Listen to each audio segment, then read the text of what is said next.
tail flashing back and forth, then that's one of our cats, actually, called Elfie. She's very smart, but she's also pretty naughty at times.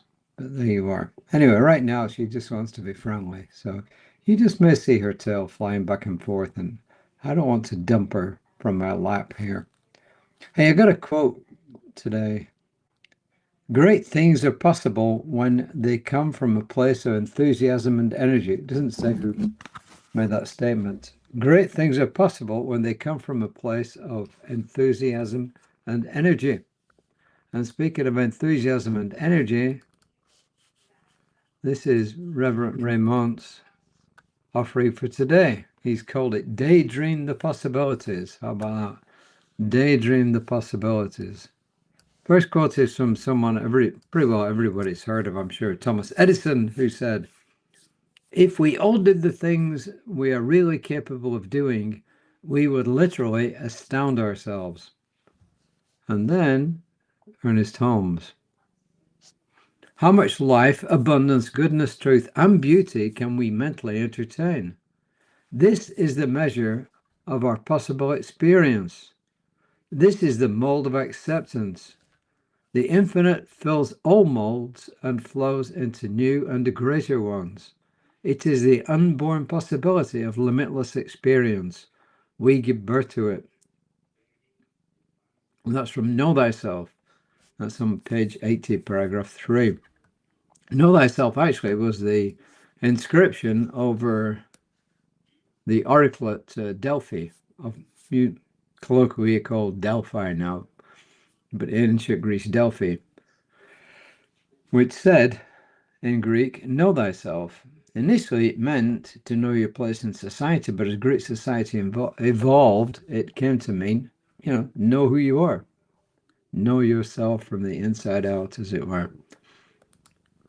And when Ernest Holmes talks about the mold, he often used the mold to express the thought plus the feeling, the thing that you want to bring into existence right around the feeling. So the mold of your acceptance. So how really, really prepared are you to accept what it is that you say you want? And this is Rev Raymont. He says, when we talk about possibilities, we must discern and clarify what we mean. Just because something is possible does not mean it is life-affirming.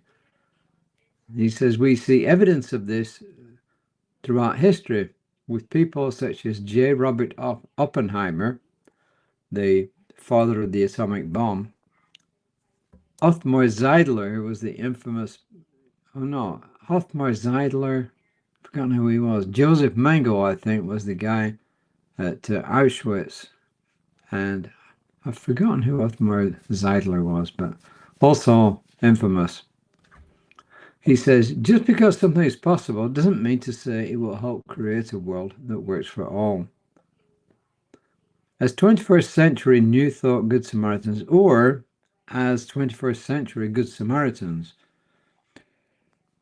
helping to create a world that works for all, our invitation is to focus on how best to express the most effective and life-affirming possibilities, and then to bring these into reality. He says, as a child, I wanted to be so many things: an artist, kung fu master, teacher, actor, director, father, and more. He says, oh, and a Jedi and a superhero were on that list. Can't forget that. He says, as quickly as I dreamed it, I sank into the oblivion of, I could never be. That's not possible for me. And he says, when you think back to your childhood, what did you believe was impossible that you've since realized was possible? What in your life today do you see as impossible? Better health, radiant joy, unfathomable love, and connection. That book you want to write, or a song, or song you want to write, or a song you want to sing, or knowing world peace.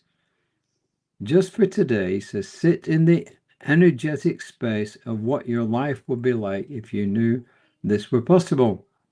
He says, don't do anything, just be with the energy and daydream about the possibilities. Yes, I want world peace. And in particular, I want peace in the areas around the world where it's not peaceful right now.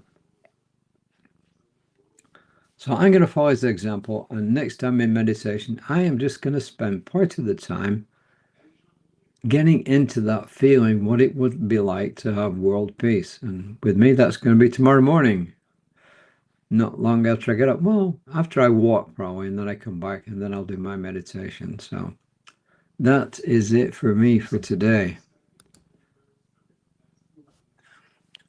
I am the dream of my ancestors and of the universe.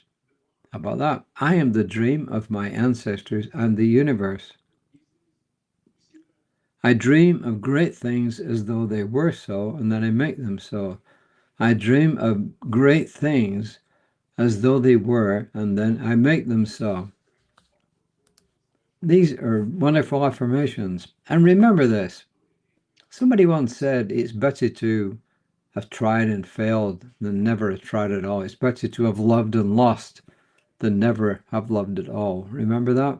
So please look out for my wonderful colleague, Reverend Lisa Ryan, tomorrow morning on Creative Life Spiritual Center's Facebook page. Look out for me and wherever you find me on social media. And I will be back tomorrow. That is a good question. It's either going to be early, like 4 o'clock, or it's going to be late, like 9:30 after I finish with my business meeting and my class. So, and there goes Elfie. She knows it's finished, but she only came here for the reading. So until next time, namaste.